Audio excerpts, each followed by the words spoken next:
wabarakatuh.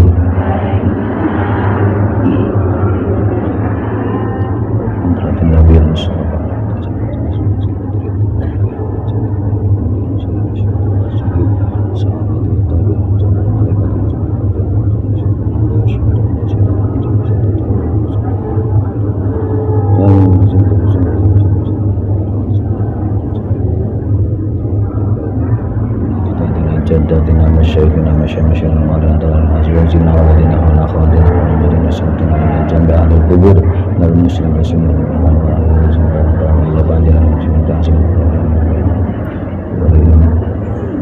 الفاتحة.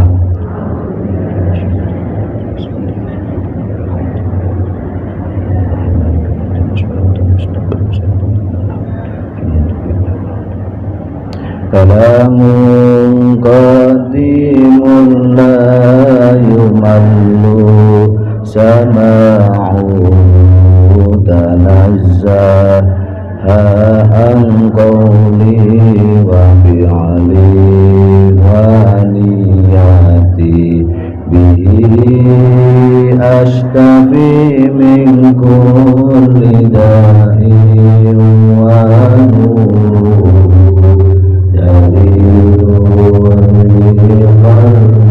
عند جهلي وحيرتي فيا ربي متعني بسر حروفه ونور به قلبي وسمعي ومقلتي. الفاتحة.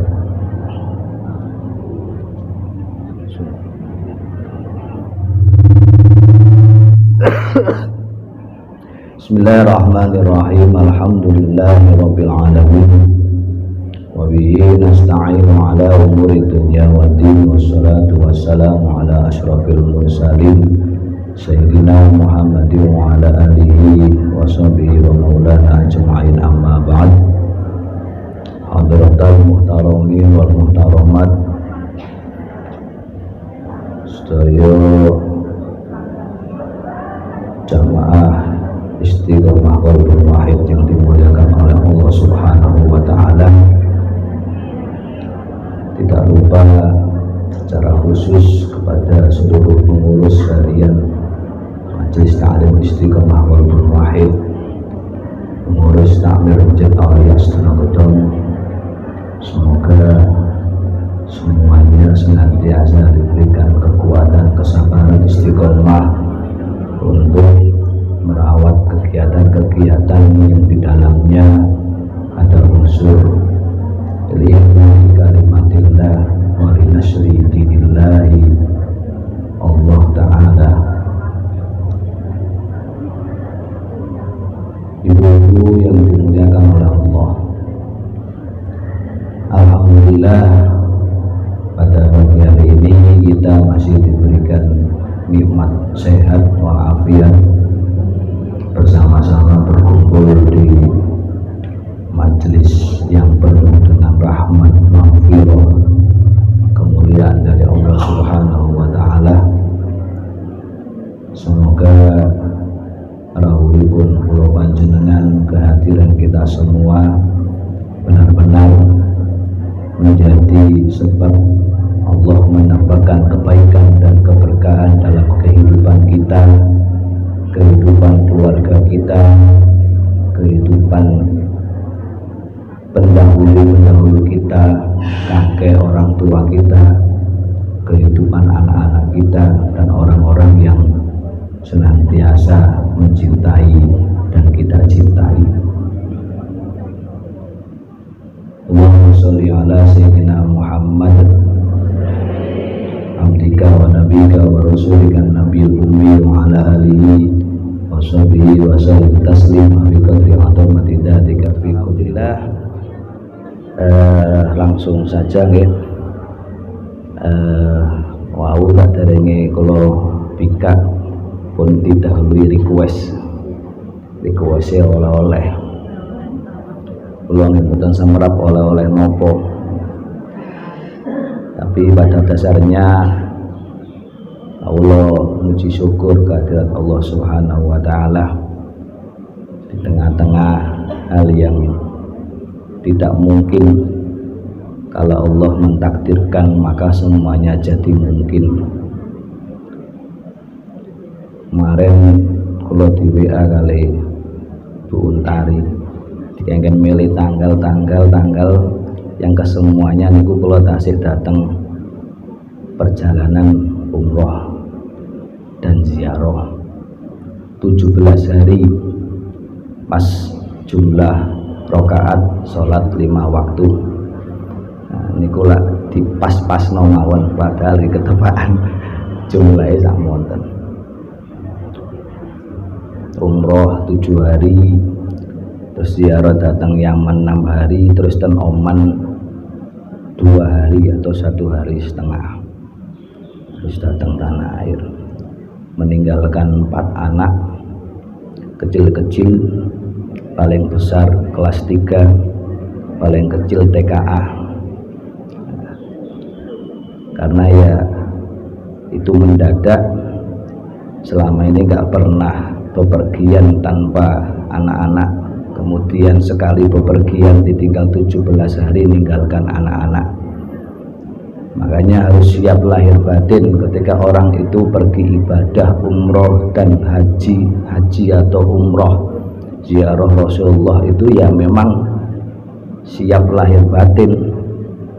Ada yang meninggal di sana, ada yang pulang. Termasuk kemarin pertama kali terbang niki kula cerita sesuai request nih, mantan niku ngaos. Terbang pertama hujan petir kilat dan Jakarta, dan terbang sampai setengah jam lebih, akhirnya dipaksa terbang. Akhirnya di atas penerbangan itu hujannya tambah deres, kilatnya tambah nemen, sampai satu pesawat niku pun jumeneng sedoyo ngadeg, enten sing Allahu Akbar, enten sing astagfirullahaladzim, kayak itu adalah akhir kehidupan kita. Kula lenggah tetepaan kok nyebeto tasbih sing tek ngoten. Kula mek ngenten tok. Ya Allah, sallallahu alaihi Muhammad, sallallahu alaihi Muhammad. Anakku papat nang omah ya.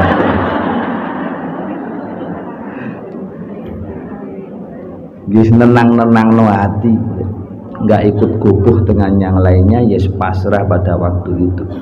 Nah, seperti itulah gambaran kehidupan kita ketika dalam kondisi-kondisi tertentu kita ditampakkan oleh Allah, tidak ada yang lebih kuasa, lebih mampu mengatur hidup kita kecuali Allah Subhanahu wa ta'ala. Dalam keadaan seperti itu kita sadar bahwa apa yang kita miliki, apa yang kita banggakan, apa yang kita anggap kemuliaan di dunia, maka semuanya menjadi nisbi, tidak ada nilainya kecuali kita menyandarkannya kepada Allah Subhanahu wa ta'ala. Perjalanan darat singkat karena semuanya sudah pernah umroh. Wau request ten Yaman.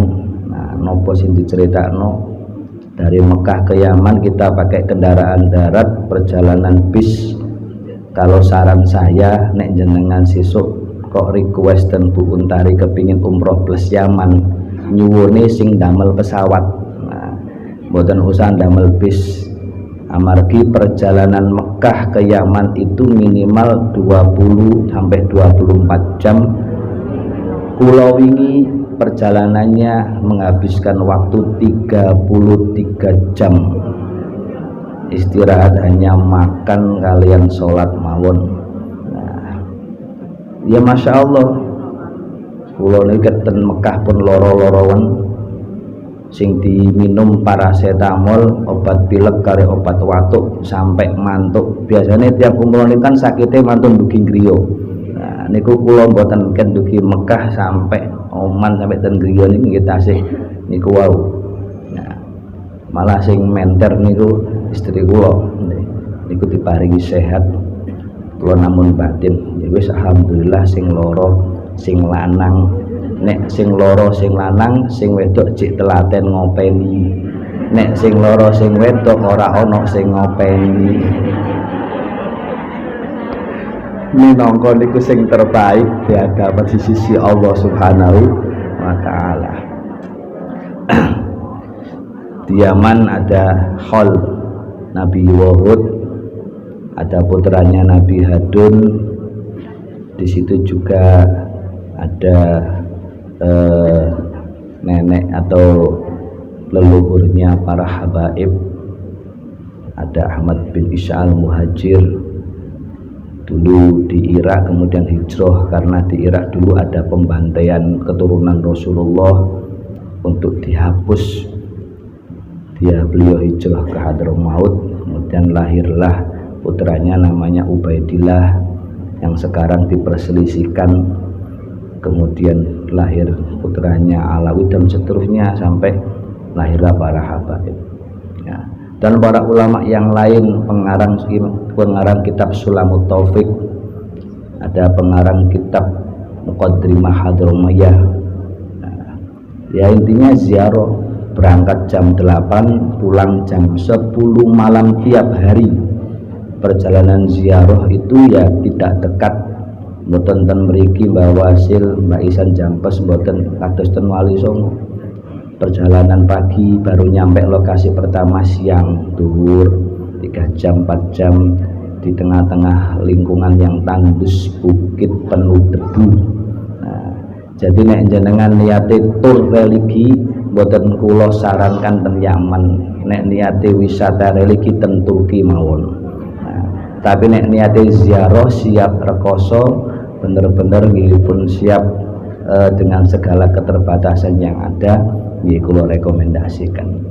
Ten Mesir nggih saged, ten Irak nggih saged, banyak ulama-ulama besar di sana.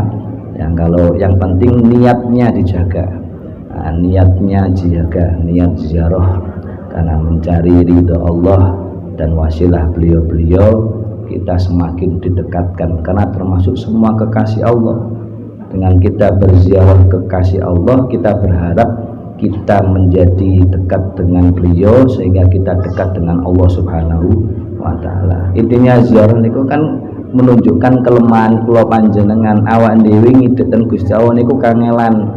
Dosane tasih akeh, cek sering maksiat, cek gampang ngrasani wong, cek gampang nyelatu wong, cek gampang wis akeh dihitung gak entek-entek. Nah, salah satu ikhtiar kita itu ya berwasilah kepada mereka, kekasih-kekasih Allah Subhanahu wa taala. Kemudian ke Oman 12 jam, di sana ada Nabi Ayub. Di makamnya Nabi Ayub ini yang menziarahi tidak hanya orang muslim tapi juga non muslim.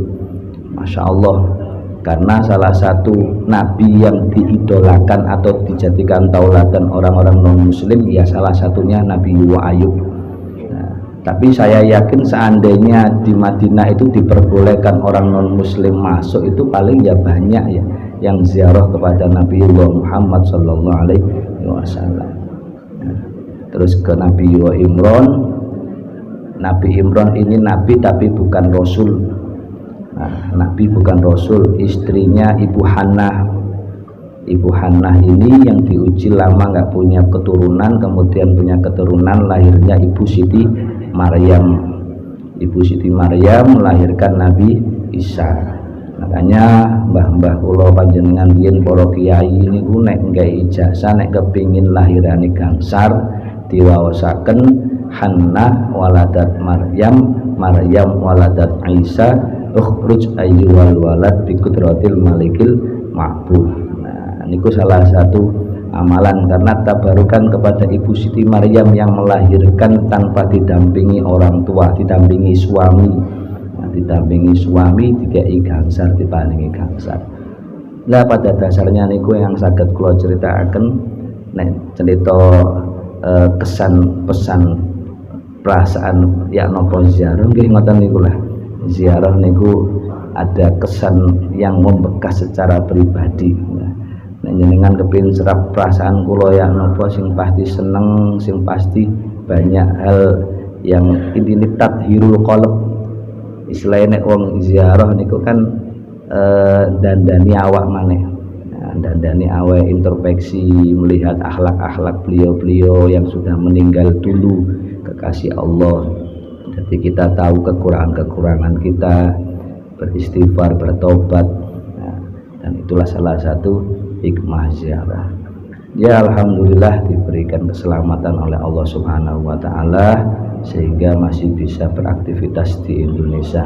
Ya mugi-mugi kula panjenengan sedaya ditakdiraken Allah saged ziarah datang Mekah Madinah, saged ziarah datang para ulama, para aulia di Yaman, di Mesir, di Irak, dimanapun berada.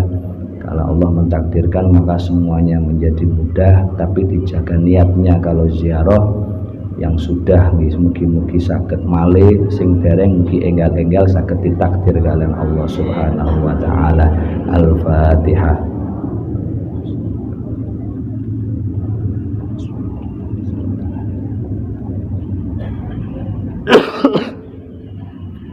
Pun salami-lami engko sing disyuting iki ngaji apa curhat ini.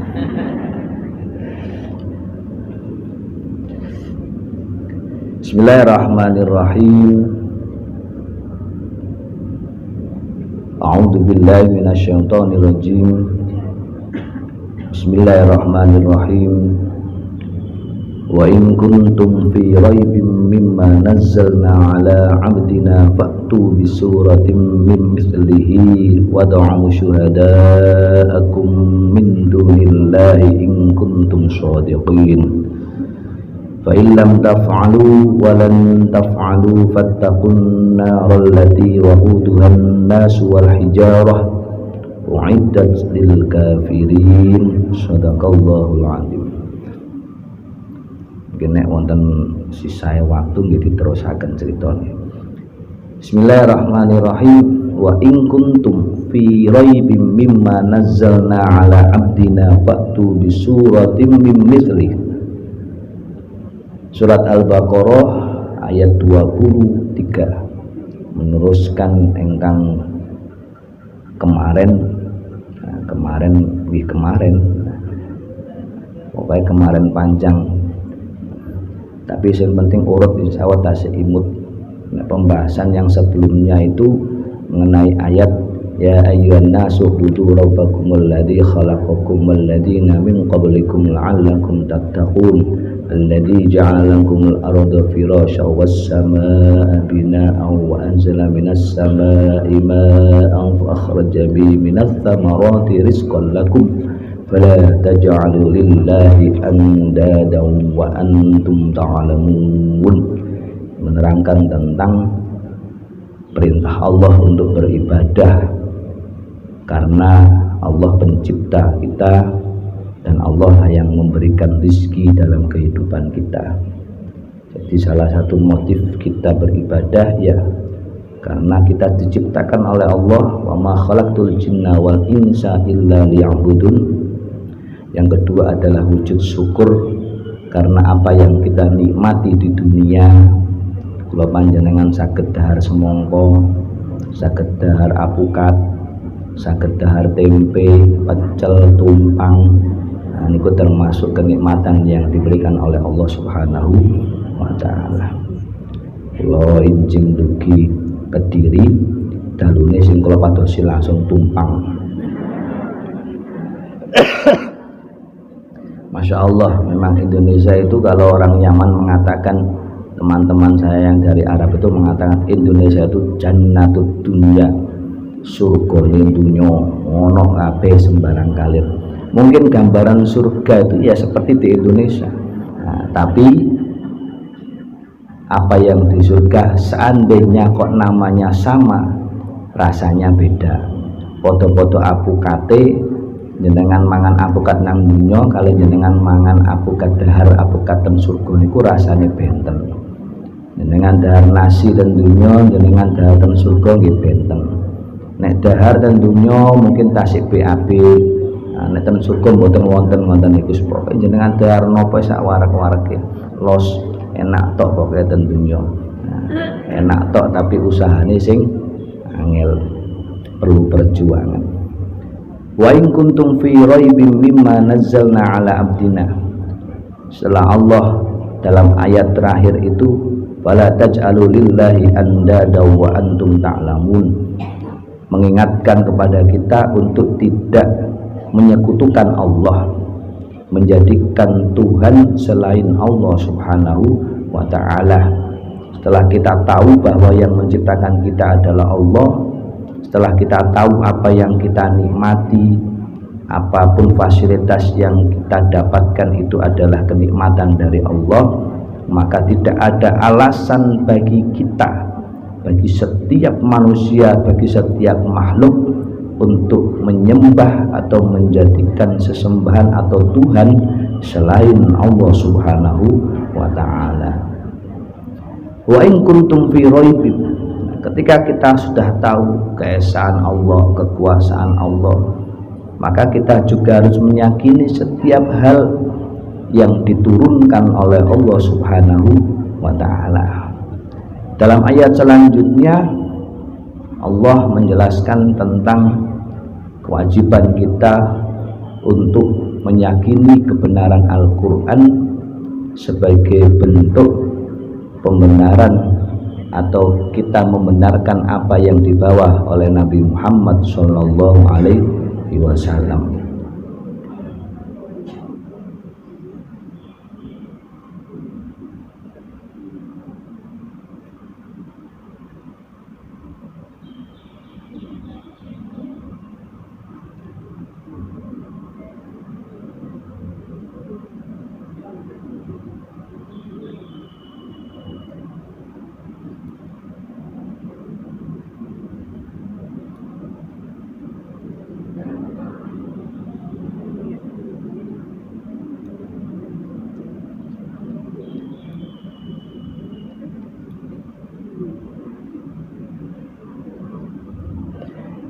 Dalam awal ayat Allah subhanahu wa ta'ala dawuh, wa in kuntum fi raibin, jikalau kalian ragu.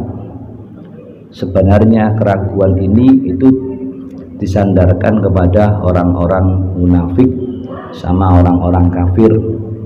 Kemarin dalam pembahasan sebelumnya kita telah dijelaskan oleh Allah pembagian golongan manusia di dunia itu. Ada kalanya mukmin, muttaqin, ay al-muwahhidin, orang-orang yang beriman yang mengesahkan Allah subhanahu wa ta'ala. Ada orang-orang kafir, al-jahidin, al-mu'anidin. Ada orang-orang munafik, ada orang-orang munafik.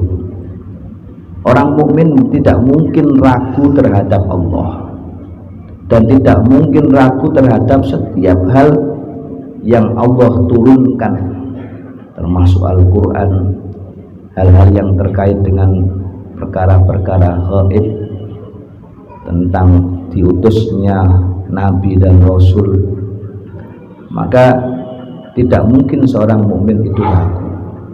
Maka di sini Imam Sya'rawi secara spesifik sebenarnya secara tidak langsung yang hendak dituju oleh Allah. Wa in kuntum fi raibin, yang di dalamnya ada keraguan, mimma nazzalna ala abdina, dari kitab yang diturunkan oleh Allah kepada hambanya yaitu Nabi Muhammad sallallahu alaihi wasallam, itu ya orang-orang selain orang yang beriman. Kemudian beliau menjelaskan mahya mubariratus syak wa rasuluhu la yaqra'u wa la yaktub wa la ya'ribil balagha wasyi'ar bainakum. Sebenarnya apa landasan mereka itu ragu terhadap Al-Quran? Al-Quran yang diturunkan oleh Allah kepada Nabi Muhammad sallallahu alaihi wasallam.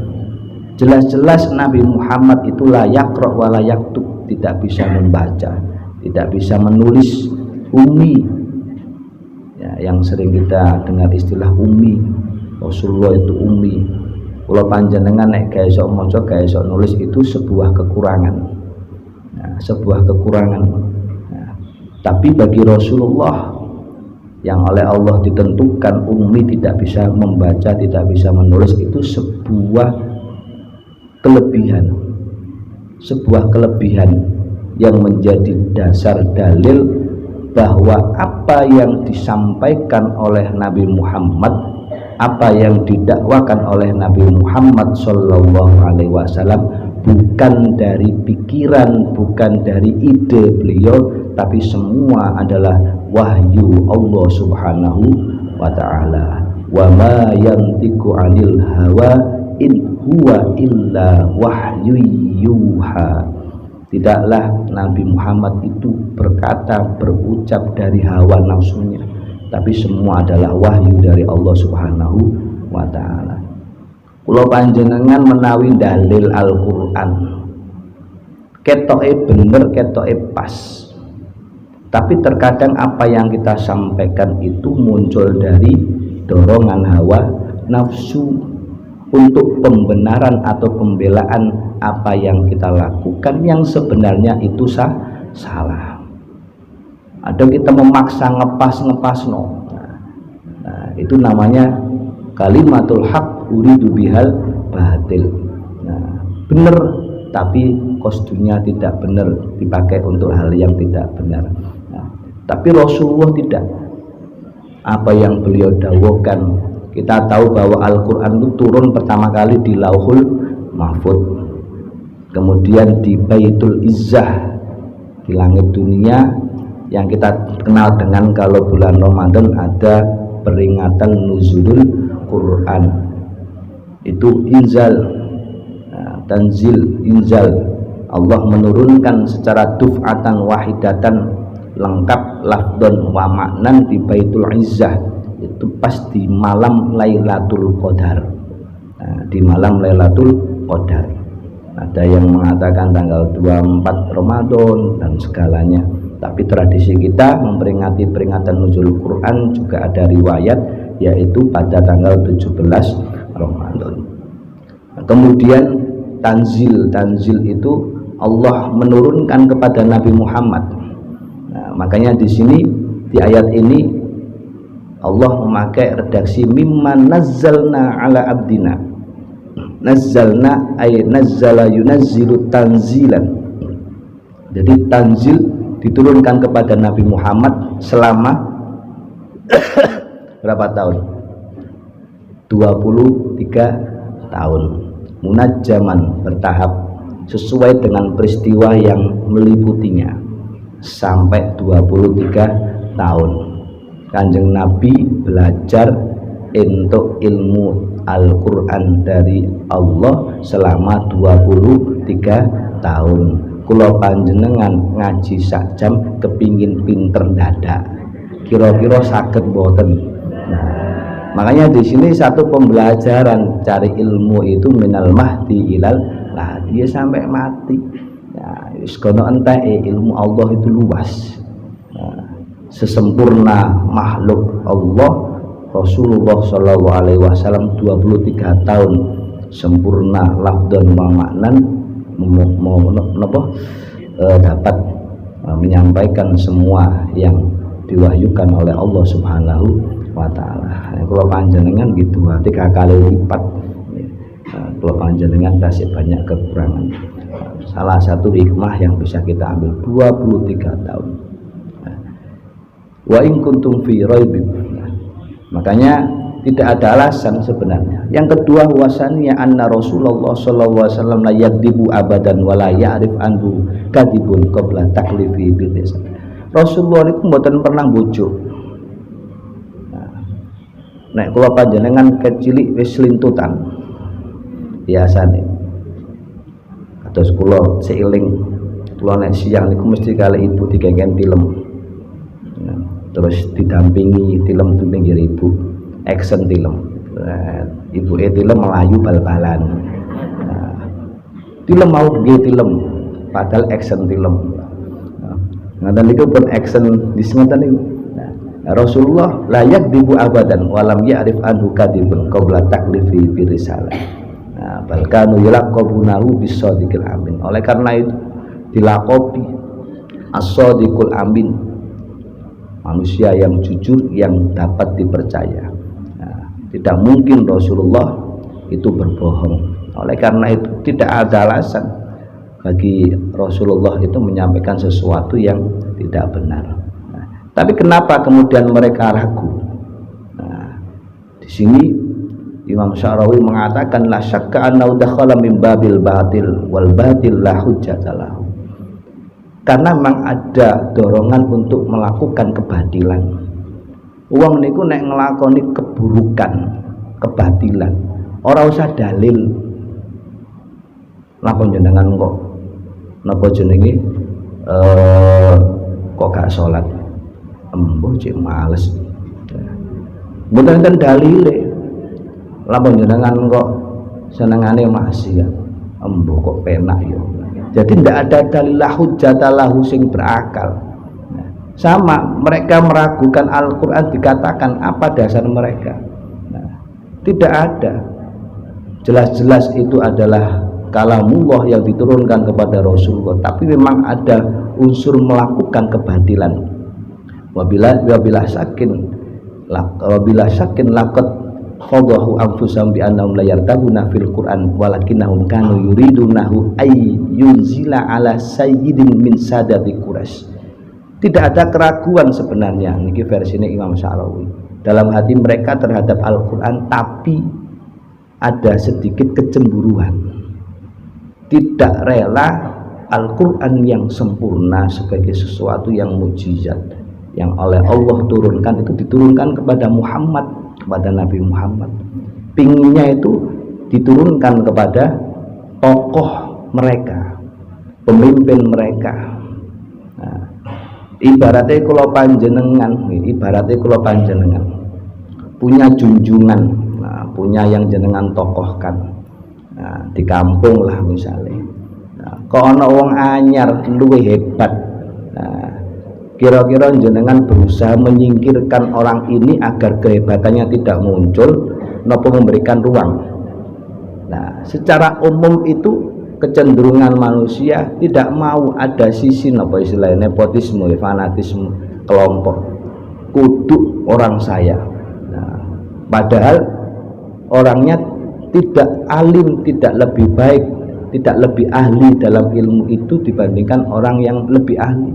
Nah, jadi yang lebih ahli ditutupi, sing ditonjolkan tokohnya, padahal tokohnya ini tidak menguasai ilmunya. Tidak menguasai ilmunya, itu gambaran. Nah, muncul kemudian kebatilan, siku apa iku gak pinter iku wong biasa, bukan tokoh biasa, direndahkan, dilemahkan. Nah, jadi sebenarnya dia yakin kehebatan tokoh itu, tapi ada kecenderungan ingin mengangkat tokoh yang dia idolakan, akhirnya mencoba untuk meragukan apa yang dibawa. Nah, itulah gambaran ketika Rasulullah diberikan kesempurnaan oleh Allah, Al-Quran diturunkan kepada Nabi Muhammad SAW. Orang-orang Quraisy pada waktu itu tidak rela. Lagi Kanjeng Nabi kula ngalah-ngalahi awak dhewe. Akhirnya mencoba sesuatu yang sempurna. Kitab suci Al-Quran ini dianggap diragukan. Itu apa? Itu kalamnya Rasulullah. Itu hanya buatan Kanjeng Nabi saja itu. Saya juga bisa. Saya juga bisa kalau buat seperti itu aja. Nah, orang Arab itu kan pandai membuat syair. Nah, bahkan ada satu cerita riwayat itu, kalau orang mendengarkan syairnya orang Arab, dan saya beberapa kali lihat televisi itu ya, orang Arab itu kan adu syair. Nah, termasuk perlombaannya adu syair. Sampai ketika kita mendengarkan syairnya orang Arab itu dalam film itu dan dalam beberapa riwayat, itu sampai terbuai dengan indahnya syair tersebut. Akhirnya yaitu tadi melihat syair awak dhewe sing apike kaya ngene, kok ana sing luwih sempurna, yaitu kalamullah Al-Quran al-munazzal ala nabiyina Muhammadin sallallahu alaihi wasallam. Mereka sebenarnya mengakui kesempurnaan Al-Quran, tata bahasanya, tapi yaitu ada kebatilan yang didorong untuk menutupi kesempurnaan Al-Quran, kesempurnaan sesuatu atau kalamullah yang diturunkan kepada Nabi Muhammad sallallahu alaihi wasallam. Wa in kuntum fi raibim mimma nazzalna. Nah, disitulah kemudian muncul keraguan.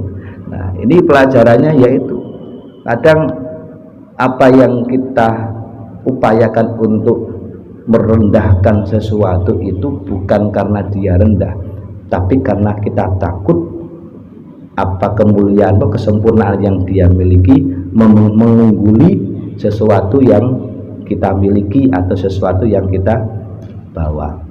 Nah, itu memang salah satu ujian hati dan yang Allah gambarkan dalam Al-Quran yang ada dalam diri orang-orang Quraisy atau kafir musyrik pada waktu itu. Nah.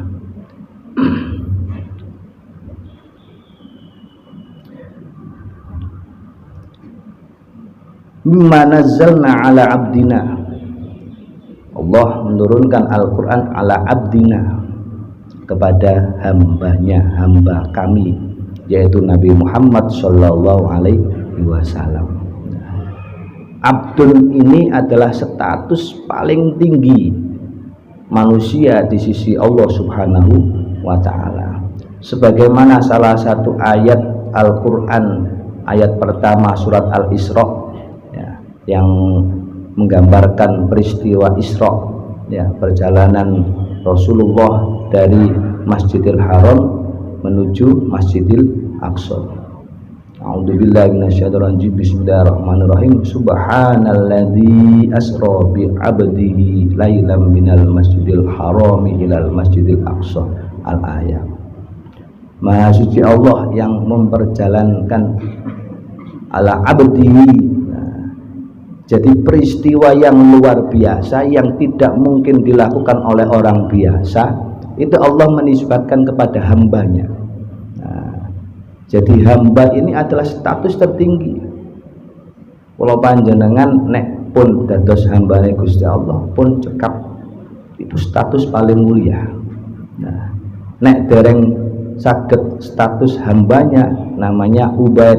Nah, bahasa Arabnya ubaid atau hamba kecil.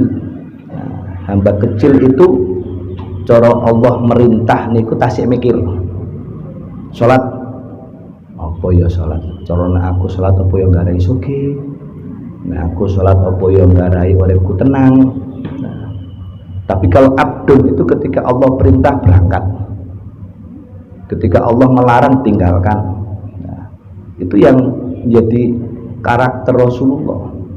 Nah, Rasulullah tidak pernah melanggar larangan Allah Subhanahu wa Ta'ala. Nah, makanya abdul, status hamba ala abdina, seringkali di beberapa ayat selalu ketika menisbatkan kepada Rasulullah Allah memakai redaksi abdul.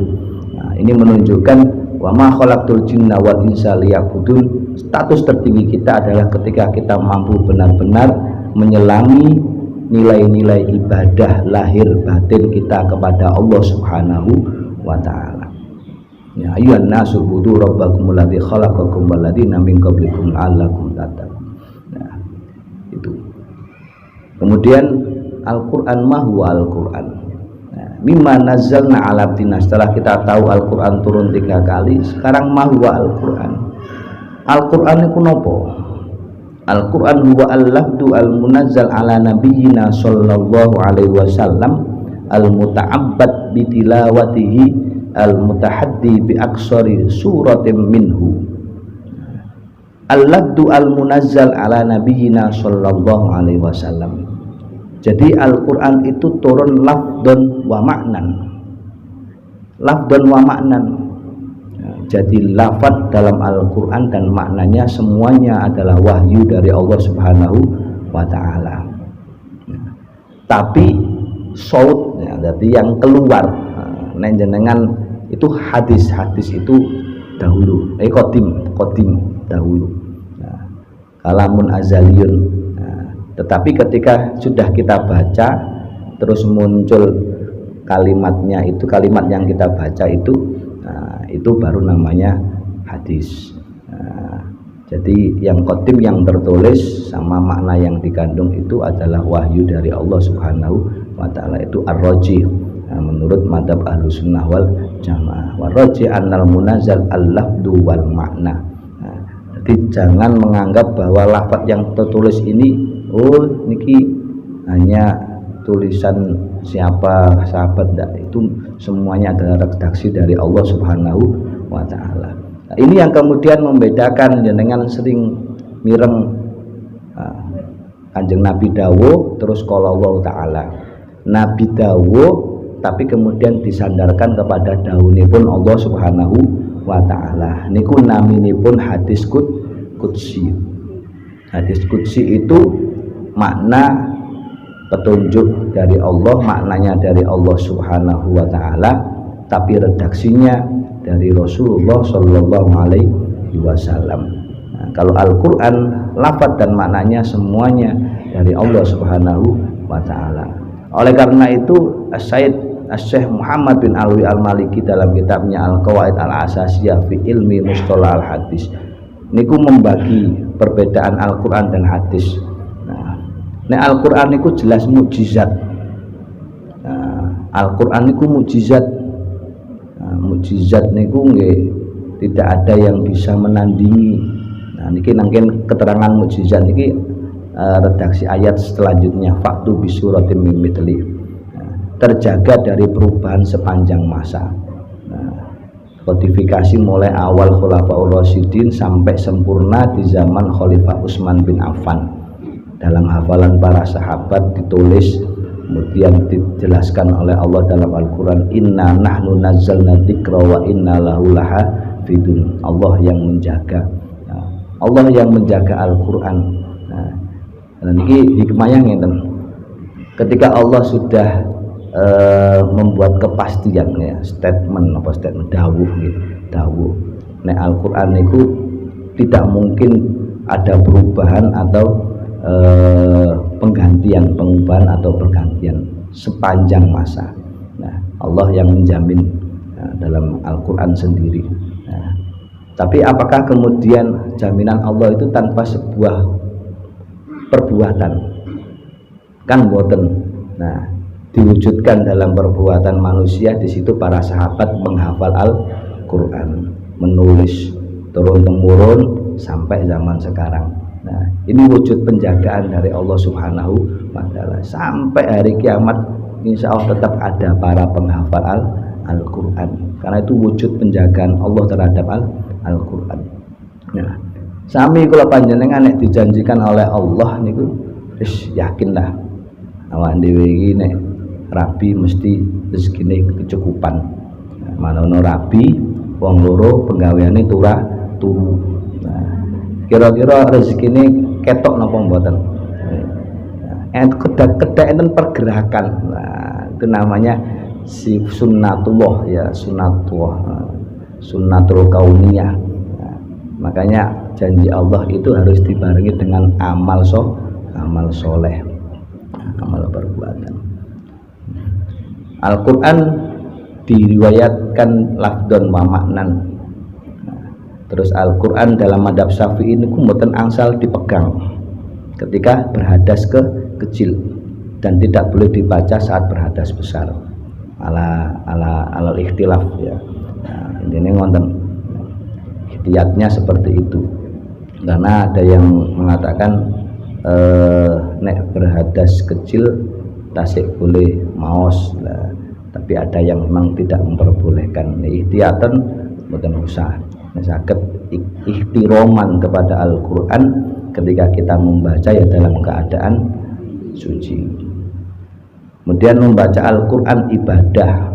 Setiap huruf yang dibaca Allah memberikan pahala 10 kebaikan. Nah, ini yang kemudian al-muta'abbad bitalawati kan kalau terangkan. Nah, susunan ayat dan surat Al-Quran itu pun runtut ditentukan dari Allah Subhanahu wa ta'ala. Mboten saged jenengan gantos aku kok gak srek ya. Mari Al-Baqarah kok mari napa? Mari Al-Baqarah napa? Ali Imran. Ketok iku Ali Imran sik baru Al-Baqarah. Mosok sapi dhisik baru menungso. Kan menungso sik baru sapi. Diatur-atur dipas-pasno pikirane ngoten. Nah, mboten saged niku pun susunannya ayatnya ketoke kok nek Al-Fatihah iku enake napa jenenge Ar-Rahmanir Rahim sik. Ar-Rahmanir Rahim mimma diwalik-walik mboten saged. Ayatnya, suratnya semua sudah susunannya itu sumbernya dari Allah Subhanahu wa taala. Nah, benten hadis qudsi. Nah, jenengan saged meriwayatkan Makanya ketika kita membaca Al-Quran itu kita tidak di sebagian dengan tegas gitu. Nah, tidak boleh meriwayatkan Al-Quran bil makna. Dalam Al-Quran dijelaskan bahwa manusia adalah seperti ini. Nah, itu bukan Al-Quran, tapi tafsir Al-Quran. Kalau kita mengatakan Al-Quran, maka yang dibaca adalah lafdon wa makna. Dalam Al-Quran disebutkan a'udzu billahi minasyaitonir rajim, bismillahirrahmanirrahim, qul a'udzu birabbin nas. Katakanlah Muhammad, aku berlindung kepada Tuhannya manusia. Nah, ketika kita mau menyampaikan tentang Al-Quran tidak boleh bertarjamah, karena tarjamah Al-Quran itu bukan Al-Quran. Nah, tarjamah itu ada at-tarjamah al-harfi, ada at-tarjamah at-tafsiriyah, ada tafsir sendiri. Dalam kitab Tafsir wal Mufassirun itu disebutkan.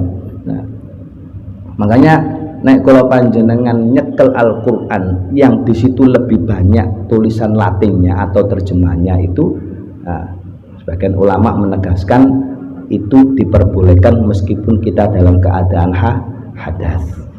Nah, mana jenengan kan pundi-pundi seneng beto Al-Quran, jenenge wong perjalanan kan kadang nggih ngoten niku nggih orang-orang meledos dus ngoten. Nah, gak ngerti. Nah, jagi-jagi, nah meskipun wis dawamul wudu, wis jaga wudu jenenge ngono mboten saged direncanakan nggih. Orang-orang meledos ngoten niku. Ini ku wow, nek perjalanan nek senengane beto Al-Quran, beto sing terjemahnya lebih banyak daripada tulisan Arabnya. Iku ihtiyaton, ihtiyaton. Nah, iku ihtiyaton. Dalam nah di bawah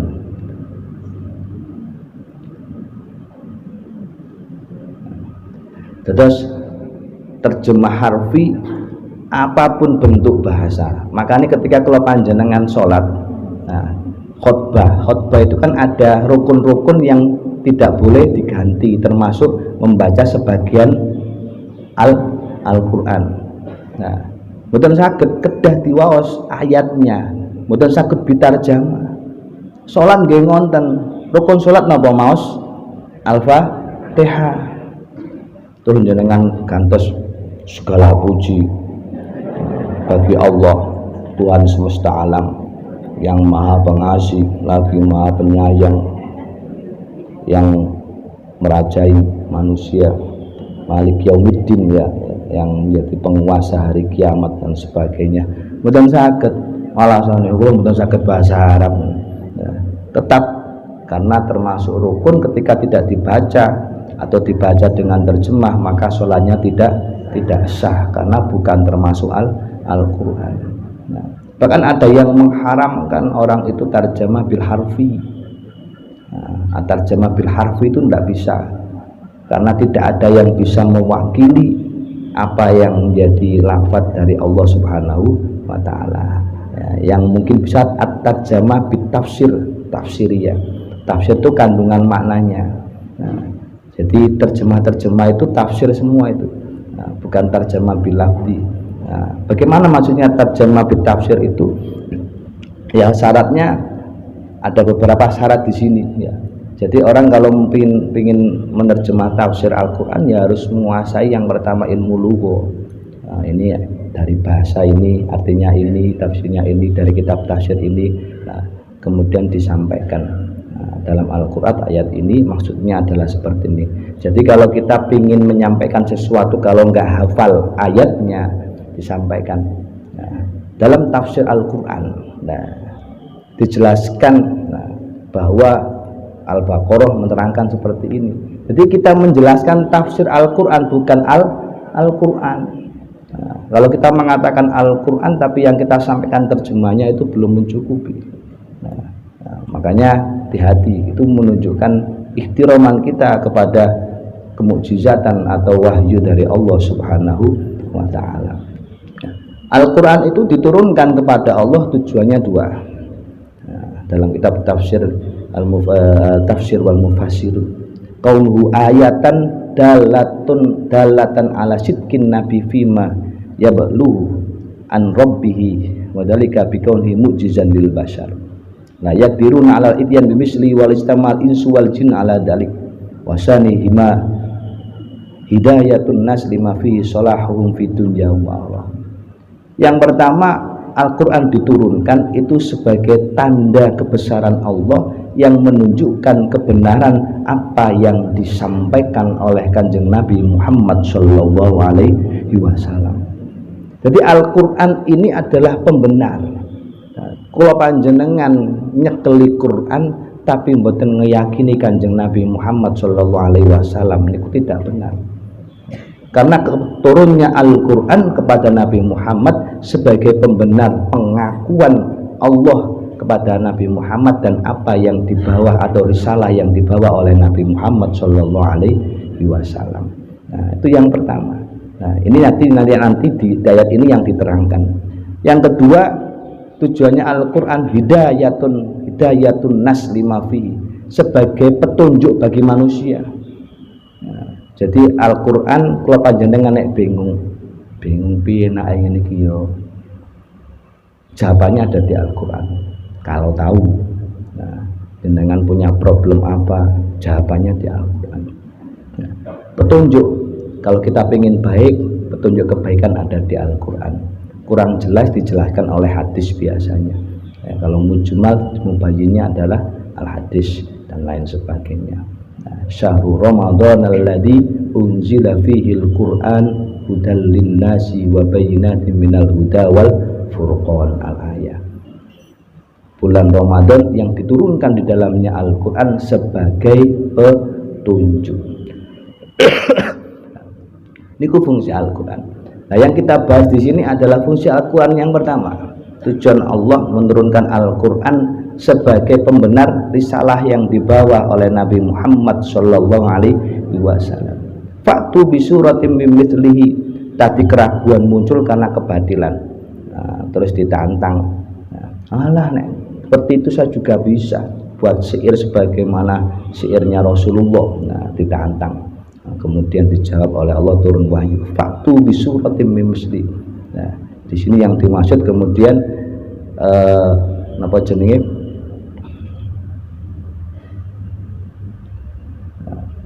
Al-mutahaddi bi aksori suratim minhu.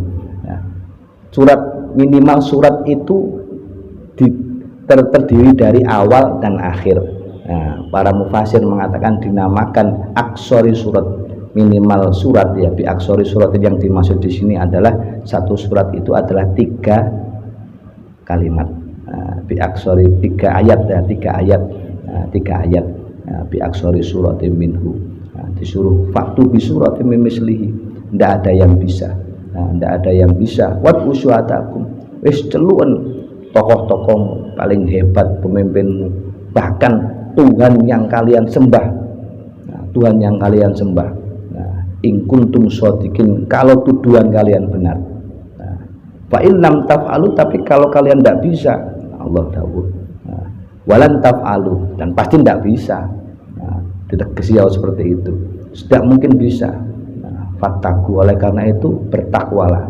Nah, berimanlah kepada Allah. Fattaku, takutlah kepada siksa api neraka allati waquduhan nas, yang bahan bakarnya itu dari manusia.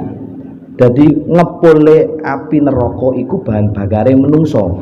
Sinten menungso niki? Orang-orang kafir. Ojo awak dhewe rek. Nah, orang-orang kafir. Pun awak dhewe niki naudzubillah min dzalik, mugi-mugi sedaya ahli surga. Nah, orang-orang kafir ini bahan bakarnya. Nah, makanya nek mboten paham tafsir niki bahaya. Waku Tuhan nas menungso awak dhewe ya menungso, berarti bahan bakare awak dhewe. Naudzubillah min dzalik, kaya awak dhewe diklaim mlebu neraka. Nek pas malaikat lewat dicatat sora awak dhewe. Karena apa yang kita ucapkan itu adalah doa. Makanya apa yang kita sampaikan harus selalu kebaikan. Nenek ngilokno anak ini atos anakmu kamu pintar ini hati-hati, masya Allah, pintar, soleh, padahal kira gregetan jajane sebabnya pintar, soleh karo donga. Pemana ibu, ibu niku dungane sakti, apa yang disampaikan medeni. wal hijarah, batu itu ya berhala-berhala mereka yang mereka sembah. Nah, uiddat lil kafirin, neraka ini disiapkan bagi orang-orang kafir. Nah, al muta'abbad bitilawatihi. Nah, jadi kelebihan Al-Qur'an, kalau kita membaca Al-Qur'an jenengan niat napa mboten niat pun diganjar kalian Allah Subhanahu wa taala. Nah, oleh karena itu Rasulullah dawuh afdhalul ibadati ummati tilawatul Quran, ibadah umatku yang paling utama adalah membaca Al-Qur'an. Sampai dalam sabda Rasulullah yang lain, mangkor Al-Qur'an summa ra'a anna hadan utiya afdalu mimma utiya faqad istaghfara ma adzama Allah taala. Kula panjenengan nek maca Quran terus ngerasa ana amal ibadah utawa amaliyah bacaan sing luwih utama dari maca Al-Qur'an, kula panjenengan pun ngremehaken napa sing diagungaken kalian Allah Subhanahu wa taala. Jenengan duwe wirid khusus kesaktian apa. Nah, nggih niku istimewa. Sedaya wirid niku enten sirnya, ada rahasia. Tapi kita tidak boleh meyakini ada yang lebih tinggi, lebih agung, atau kita mengecilkan ketika kita membaca Al-Qur'an. Afdhalul ibadati ummati tilawatul. Sampai dalam cerita penutup, Imam Ahmad bin Hambal itu pernah bermimpi ketemu Allah. Faqultu ya Rabb, wahai Tuhanku, ma afdalu ma taqarrabal mutaqarribuna ilaika. Apa amal ibadah yang paling mendekatkan diriku kepadamu? Nah, kemudian Allah menjawab, qala bi kalami ya Ahmad, dengan kalamku, yaitu dengan Al-Qur'an. Fakultu bi fahmin au bi ghairi fahmin. Apakah harus paham atau tanpa paham pun bisa menjadikan wasilah untuk mendekatkan diri kepada Engkau ya Allah? Nah, kemudian Allah menjawab, bi fahmin wa bi ghairi fahmin, baik dengan paham ataupun tidak paham. Ketika kita mampu menghadirkan hati dengan baik, menikmati lantunan ayat-ayat Al-Qur'an, itu adalah salah satu wasilah terbaik untuk mendekatkan diri kepada Allah Subhanahu wa taala. Pertanyaannya, kenapa kula panjenengan nek maca Al-Qur'an sak juz koyo menggeh-menggeh setengah jam iku maca telung iki cerita awak kula piyambak nggih. Nah, mboten nyindir sinten-sinten. Telung lembar iku delok kok suwene sih jus loro iki. Sami nggih. Kaya telung lembar iku wis wareg tenten maos Al-Qur'an. Nah niki kula panjenengan disendir kalian Al Habib Muhammad bin Hasan Jamul Lail ngeten. Idza taharul qalbu lam yasba min qiraatil Qur'an. Wong niku nek atine bersih, atine suci, ora bakal kenyang ketika maos Al-Qur'an. Niku nunjukaken kula panjenengan tasih enggak ada PR sing ageng berseni ati. Nek pun nikmat maca Al-Qur'an kados sing dicontohkan para ulama, sehari hatam 4 kali, sehari hatam 5 kali. Kula panjenengan setahun hatam ping niku saking sucine mboten kraos maca Al-Qur'an moro hatam saking bersihnya hati beliau-beliau ini. Nah, makanya orang kalau hatinya bersih tidak akan kenyang membaca Al-Qur'an. Cek telung lembar gak mungkin delok sing juz setelahnya. Kok gak mari-mari selak masak selak. Wallahu a'lam bishawab. Bismillahirrahmanirrahim. Allahumma shalli ala sayyidina Muhammad wa ala ali sayyidina Muhammad walhamdulillahi rabbil alamin. Allahumma ya azima sultan, ya qadimal ihsan, ya da'iman ni'am, ya kathirul jud, ya wasi'al ata, ya khaf, ya lutaf, ya jamila sulh, ya haliman la ya'jal. Shalli ya Rabb ala sayyidina Muhammad wa alihi wa sallim warḍa 'anis sahabati ajma'in.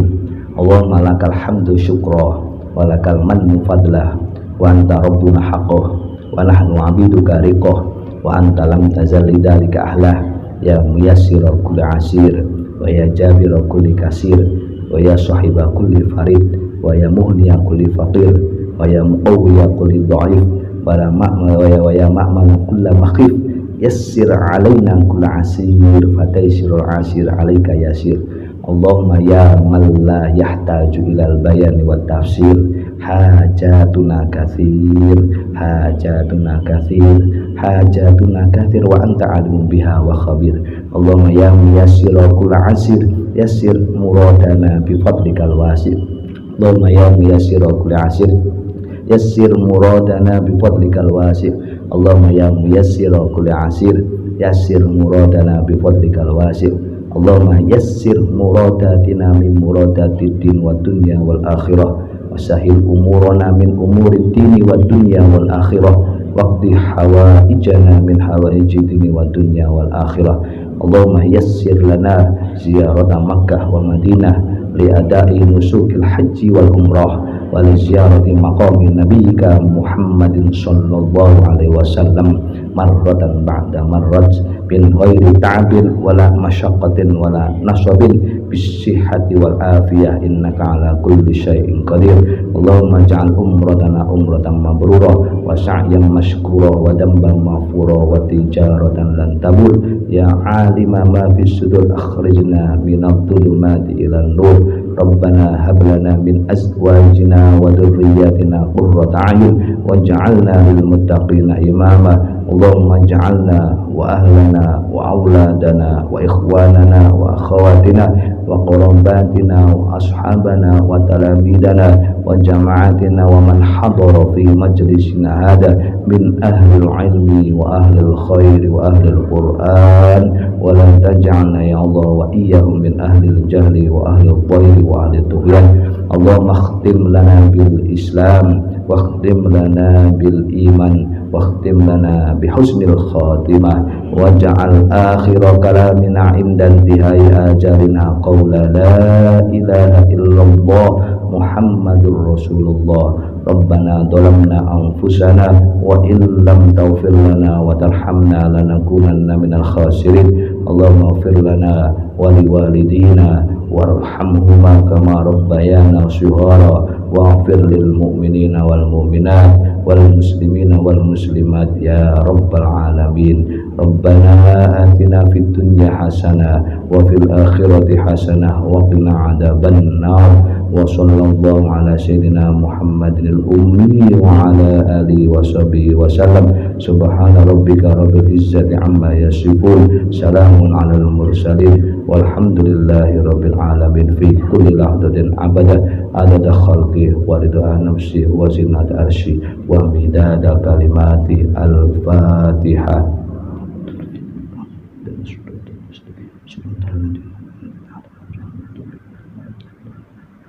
Ngaturaken agungipun pangsemi bilih wonten salah kata salah ucap. Ihdinas siratal mustaqim. Allahumma fi ila aqwamit thoriq. Assalamualaikum warahmatullahi wabarakatuh.